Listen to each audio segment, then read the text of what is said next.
নমস্কার। Sundarban friends association এনজিওর পক্ষ থেকে সমস্ত দেশবাসীকে জানাই আন্তরিক ধন্যবাদ।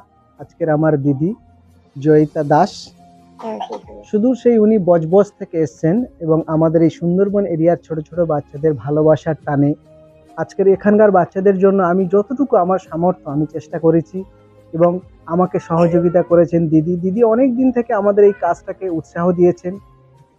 সব থেকে বড় কথা হলো, আমি যে কাজটা করে যাচ্ছি এই কাজটার সবচাইতে মনোবল হচ্ছে সবচাইতে বড়, যে সকলে মিলে যদি আমাকে মনোবলটা একটু জুগিয়ে যেতে পারেন, তাহলে আমি আপনাদের প্রত্যেকে যারা আমাদের ফেসবুকে ফলোয়ার আছেন, যারা আমাদের ফ্যামিলি, প্রত্যেকের কাছে আমি আন্তরিক কৃতজ্ঞতা ও ধন্যবাদ জানিয়ে যাচ্ছি যে আপনারা আমার সঙ্গে আছেন।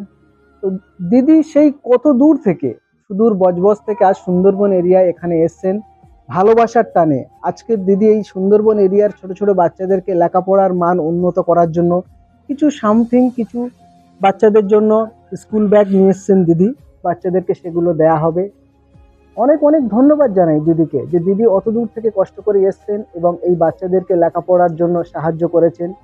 এবং আপনারা যারা এই ভিডিও দেখছেন, যে যেখান থেকে দেখছেন, একটু ভিডিওটা শেয়ার করে দেবেন, যাতে কোনো মহান ব্যক্তি বা দানশীল ব্যক্তি, যেমন দিদি এসে, দিদির মতো কোনো দানশীল ব্যক্তি যারা এই সমাজের জন্য কিছু করতে চায়, ওনারা আমাদের এখানে এসে আমাদের এই এরিয়ার বাচ্চাদের জন্য বা এই এরিয়ার গরিব অসহায় মানুষদের জন্য কিছুটা যদি বা সাহায্য করেন, তাহলে এখানকার মানুষদের শিক্ষার মান বা তাদের যে সংস্কৃতি বা তাদের যে জীবনের মান, সেটা আরো উন্নত হবে।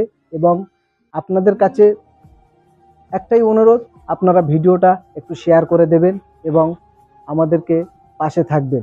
সেই সঙ্গে আমি ধন্যবাদ জানাই আমার দিদিকে, দিদি অত দূর থেকে এসছেন এবং আমাদের এই বাচ্চাদেরকে সাহায্য করেছেন। ধন্যবাদ।